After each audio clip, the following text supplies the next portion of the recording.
Hi everyone, it's Matt Hansberger again, and I wanted to talk to you a little bit about goal setting. It's such an important thing for a leader to think about at any brokerage. What are the targets that you're working towards? For a long time, we've now ascribed to this entrepreneur's operating system, and it basically has us setting a 1, a 3, and a 10-year goal at all times. And so it's an exercise that I love. I think a lot of people like setting goals, but why do you do it? What's the point of it? It's really, we know it to be a best guess as to where you're going to take your business over that time period, but there is a real reason why I think it's important. The motivation for me is obviously the ability to inspire others to kind of work in the same way as I am. But more than anything, it's to create alignment.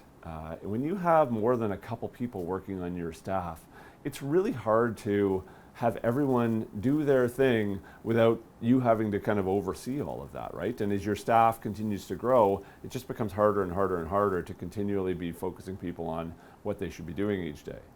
I think a leader's job is to set the target that you're working towards and then do whatever you can to remove any obstacles for us all to accomplish what we need to accomplish to get there.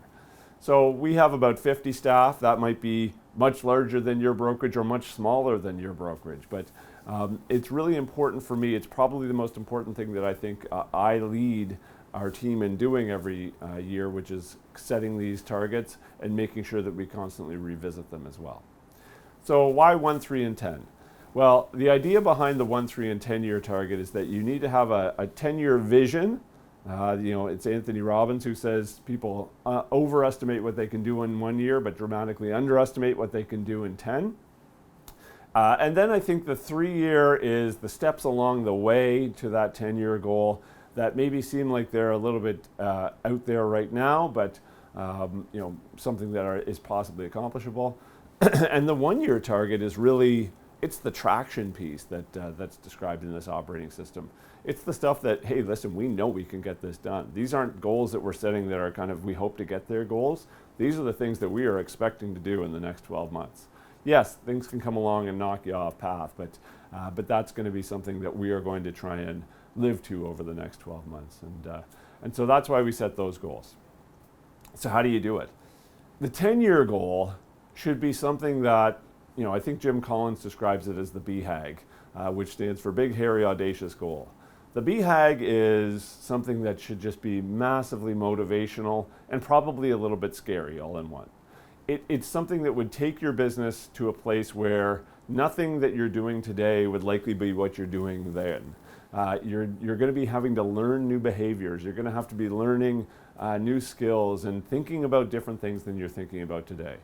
Our BHAG, for example, is to essentially 10x our business that we're in right now, and to do so, it would require us being in new markets. It would require us having to do different activities than we're doing today, whether that's acquiring other businesses or developing new leaders or whatever the case is. It's a totally different mindset than we would be in this moment.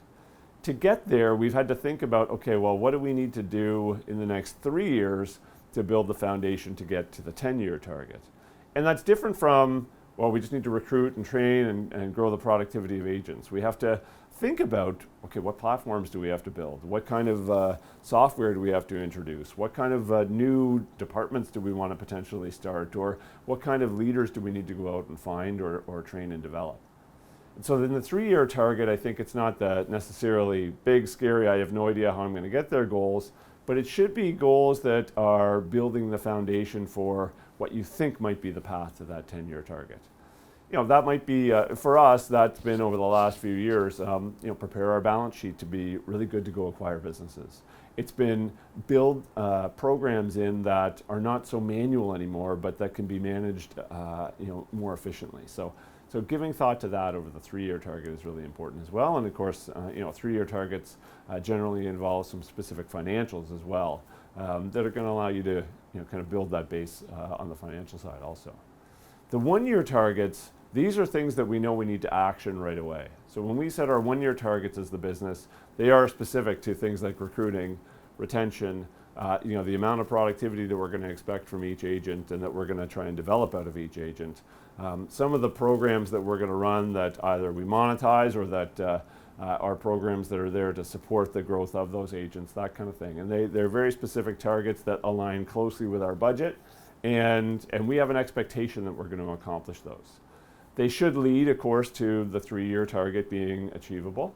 So if you have a target to grow your brokerage by 50 people over the next 3 years, 50 agents over the next 3 years, it is okay to say I'm going to chop that up by 3 years, that 50 by 3, and say I want to hire 17 or so a year.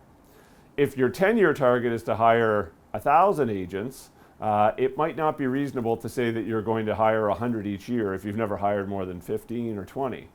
So you might have to think about, okay, well this year I'm going to hire 17, next year hire 17, next year hire 17, get to the point where we're at the 3-year target, be banking some of the money that's coming in from those people to go on a little bit of a path towards acquiring another brokerage that would allow you to continue to scale up. And that's a lot of the ways in which we're thinking about our growth. But that's kind of how the 3 targets interact with each other and intersect there, is that the 1-year target should be a step along the path to the 3-year, which is a little bit of an idea as to how you're going to accomplish the 10-year target there. That's really the idea of how vision, the 10-year vision, and the 1-year traction interact with each other. There's a quarterly component to it as well, which I'm going to talk about in another video, but I think it's important for you to think about as a leader, what are the 1, 3, and 10-year goals for your business, so that you can set some targets, communicate it with your team, and have them go to work on doing the things that are going to allow you to accomplish that traction in the short term and the vision in the long term. Thanks everyone, I appreciate it. Take care.